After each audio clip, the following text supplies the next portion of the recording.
Hey everyone, Justin here. Have you been enjoying your exploration into logic as much as I have?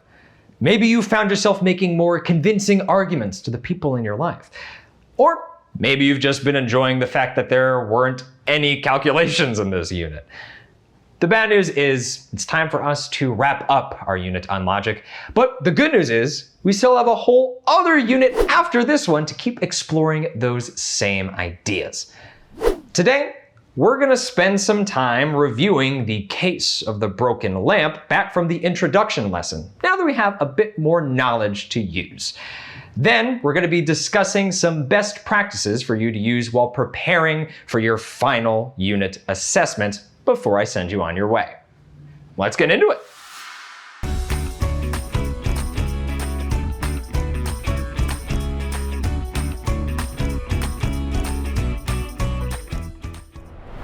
All right, remember all the way back at the start of this unit how I almost accused my poor cat Smokey of knocking over my lamp just because I saw a paw print on one of the pieces?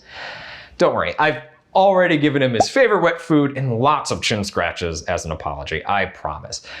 Anyways, we know a whole lot more about logic now than we did at the beginning of the unit, so I think it's worth it to go and revisit this case. I originally accused Smokey because I saw a paw print on one of the pieces of the lamp. Let's put that into an if-then statement. If Smokey knocked over the lamp, then there would be a paw print on it. And I know that's true because I don't dust as often as I should. Then let's go over my conclusion. If there was a paw print on the lamp, then Smokey knocked it over. Do you notice something about these two statements? That's right. The bottom statement is the converse of the top statement. Now remember what we learned about converses. Do they always have the same truth value as their conditionals?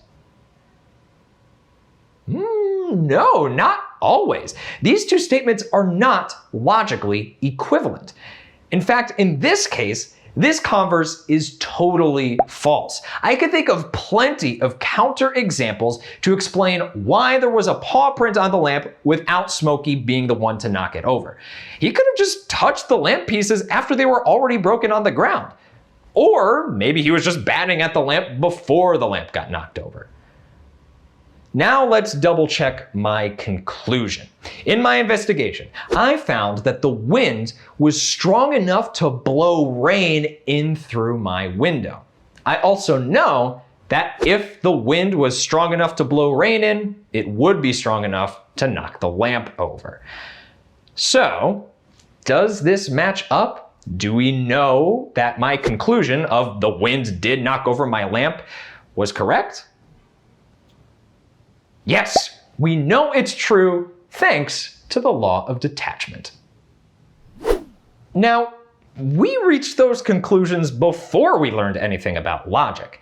But throughout this unit, we've been building our tool belt with vocabulary, definitions, and laws to help us make stronger arguments than we ever could before.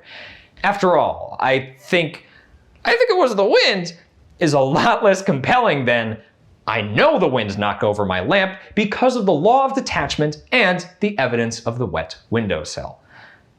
It's time for you to take all these new tools and ensure that you know how to put them together for your final unit assessment.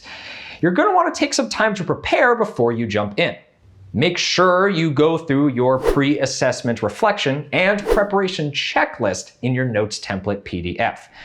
Once you have confidently marked yes for each of this unit's skills and checked off each task, feel free to make some time to take a break so that you can go into the assessment fully focused and ready to succeed. Good luck, and I'll see you next time.